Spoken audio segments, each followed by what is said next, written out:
За ургийн гажиг гэдэг юм ер нь бол нэг тийм одоо зөвшөөрөгдөх хэмжээнээс илүү гэдэг юм уу, урд өмнө байснаас илүү хэмжээтэй гэдэг юм уу, ийм судалгаагаар бол тогтоогддог зүйл.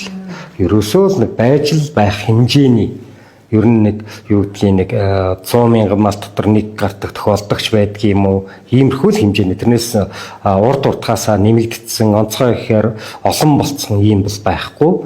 За энэ нь яагаад хүрээд байна вэ гэхээр тэр одоо 80-аад он 90-ад оны үед бол энэ сошиал бол байгаагүй тийм ээ. Одоо бол гарсан юмас сошиал дээр тавьж чадгаа учраас хүмүүсийн анхаарал түрээд байгаа болохоос биш. Наад гажиг бол ямар төрлийн гажигуд гардаг вэхээр 2 толгойтой гажиг гардаг, 2 бүхстэй гажиг гардаг, 6 хөлтэй, 8 хөлтэй, бүхс нь битүү, тагнаатай, тагнаагүй тийм ээ.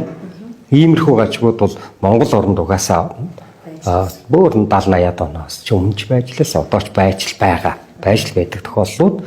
Гэтээ энэ нь хэвлэлээр цацагдаад олон нийтэд хүрээд байгаа болохоор хүмүүс гэж яриад байгаа. Түүнээс биш өмнөх судалгааныхаасаа магадгүй баг бууралттай байж болохоор тийм тооны хувьд, тоо үзүүлэлтийн хувьд бол тийм байгаа шүү.